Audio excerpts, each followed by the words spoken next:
Hey you guys, thank you for coming to my channel.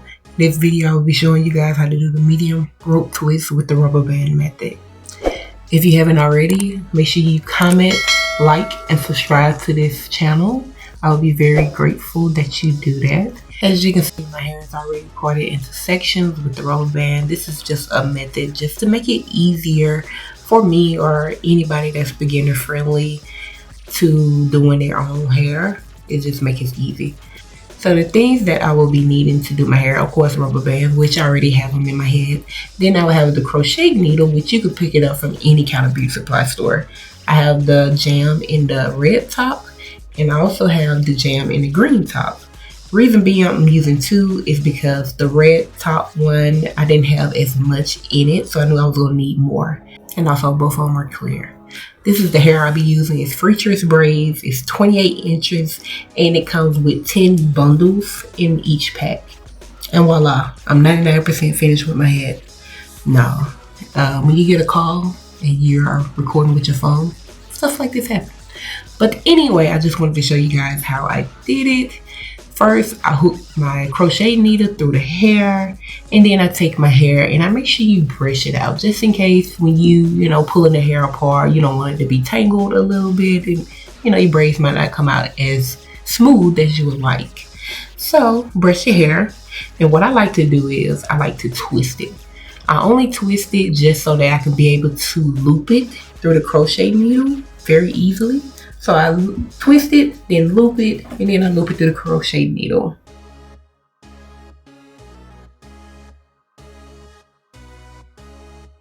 So you take the braiding hair, hook it through the crochet needle, pull it through your real hair. Just in case it won't go through, it might tug a little bit. Take your real hair, pull up on it, and then pull the crochet needle on through. Once you do that, take whatever part of the braiding hair that's not holding with your opposite hand and pull it on through. And once you pull it through, make sure both ends are even. Because if not, then you will have a one-sided twist and you do not want that. Also, want you to make sure that both of them are even. Take your rear hair and make sure you tighten it. Because sometimes when you pull in the braiding hair through your rear hair, it will loosen the rubber band a little bit, but just tighten it back up. So after that, you take whatever kind of braiding gel that you want to use and just apply it to your real hair.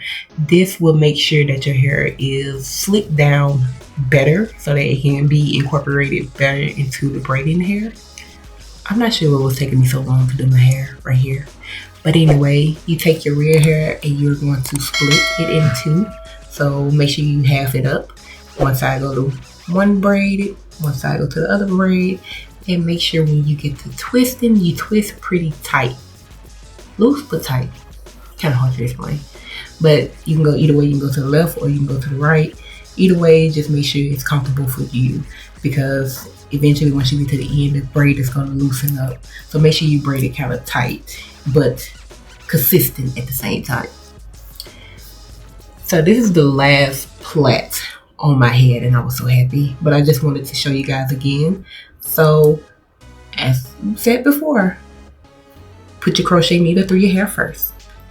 Take your hair, comb out your hair, comb, brush, whichever one. You get a more sleeker braid when your hair is in order. Take that hair, twist it. You twist until you get comfortable with however much twisting you want to be done. This is just a step for me that I like because it's easier for me. Make sure you have your loop and then you loop it through the crochet needle.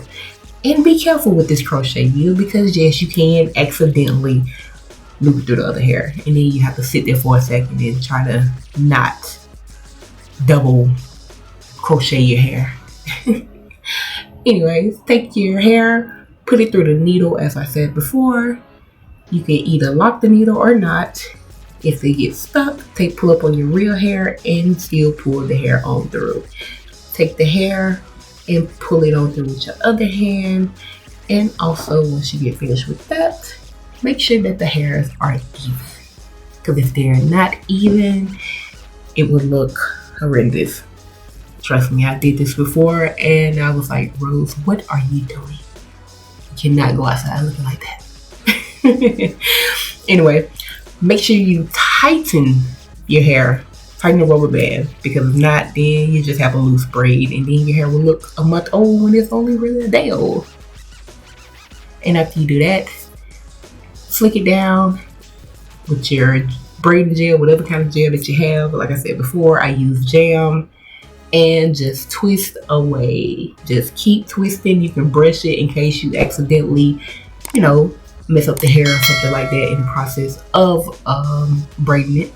And also, you gotta be strategic with how you place this hair, because I've done this style before, and I did the 2 strands of hair instead of 1.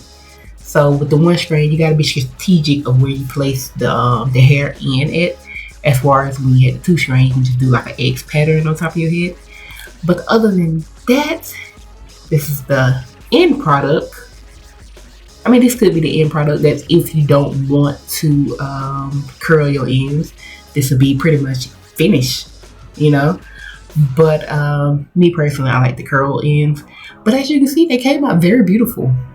They was about waist length, and this was 28 inches braiding hair, so it came out pretty good. And I actually love the way this hair feels. This hair is very light, and it doesn't feel heavy at all. And so as you can see now that I'm actually putting in perm rods, I mean, it's whatever size that you want. They come in all different sizes. They come from very, very tiny to very big. And it's just your preference. So if you want to curl your ends or not. But me personally, I like to curl my ends because, I don't know, I guess I'm just a curl type person. But anyway, you can see that I'm curling each one with a perm rod, one by one. You could have did multiple, but I decided to do one because the thing is with this type of hair, once you dip it in water, it kind of gets smaller. It won't be as puffy. So I didn't want to dip so many in at one time. That's why I was doing one by one. And you basically dip them in hot water, dry them. Of course, they're not going to be dry immediately, but just dry them a little bit with the towel and take it off. And see, it gave me a little curl, just a little bit. Some of them I messed up because I took them off too quick, but I just wanted a little curl. That's about it. And as you can see, I mean, I was feeling myself. Even though I still only had one side of my head done, I was just feeling myself. And I think I was feeling myself mostly because I knew I was at the end. So this is me doing the second half of my hair. Of course, burning myself in the process. But of course, I'm only doing one by one. And only dipping in it just only dipping the perm rods. And of course, drying them and taking them off. I think I did this side better than the other one. But regardless, you're not really gonna tell unless somebody just really just looking at your hair, unless they're a professional stylist. But I mean, it's a beginner DIY. So, I mean, if you mess up, that's cool. You just do it again. Anyway, this is the final product, the final everything. And I just love this hair, and I just love how these came out. The rope twists are a go for me, and I just love it. They are so light. I don't have to worry about my edges coming out. I don't have to worry about it being too heavy. It's a good summertime hairdo if you want, you know, something that's light and not too heavy on your head. And yeah. Make sure you like, comment, and subscribe to this channel. And I will see you guys in the next video. Bye.